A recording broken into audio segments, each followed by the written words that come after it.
గుండెలు, పరుగు, ఆరెంజ్ లాంటి లవ్ స్టోరీస్ కానీ ఫ్యామిలీ డ్రామాస్ కానీ చేశారు. ఫస్ట్ టైం ఆయన ఒక యాక్షన్ ఫిల్మ్ డైరెక్ట్ చేస్తున్నారు. సో ఆయన విజన్ చాలా ఇంట్రెస్టింగ్ అనిపించింది. ఒక క్యారెక్టర్ని డిజైన్ చేసి ఆ క్యారెక్టర్ని ఒక చాలా పెద్ద కథలో తీసుకొచ్చి పెట్టారు ఆయన.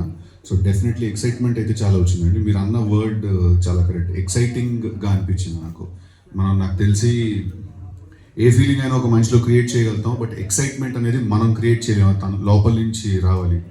సో డెఫినెట్లీ చాలా ఎక్సైటింగ్ అనిపించింది. అండ్ ఎప్పటి నుంచో అనుకుంటున్నాం ఎస్విసిసిలో సినిమా చేయాలి. కృష్ణ అండ్ హిజ్ లీలా అయిన తర్వాత నుంచి ప్లానింగ్ నడుస్తోంది.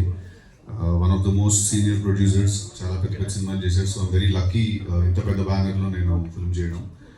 డెఫినెట్లీ నాకు అన్నీ కరెక్ట్గా అనిపించాను, director, story, combination, producer, actress అనేది. So I felt that it's a very very exciting project అండి. అంటే సిద్ధు గారు, మీకంటూ ఒక బాడీ లాంగ్వేజ్, మీకంటూ ఒక డిఫరెంట్ స్టైల్ అనేది మీరు క్రియేట్ చేస్తున్నారు. సో ఈ మూవీలో, జాక్ మూవీలో మీ స్టైల్ ఎలా ఉండబోతుంది?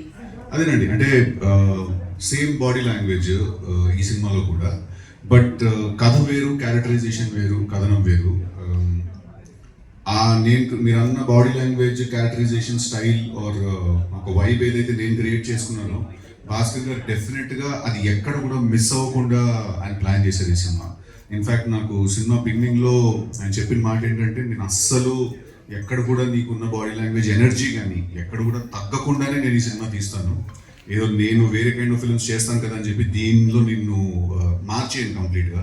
ఎందుకంటే ఆడియన్స్ ఒకటి ఎక్స్పెక్ట్ చేస్తారు నువ్వు అంటే, అది ఉంటూనే నేను చెప్పాల్సిన ఒక కొత్త కథ, ఒక కొత్త స్టోరీ నేను తీస్తానని చెప్పారు. సో ఎక్కడ కూడా మీకు 1% కూడా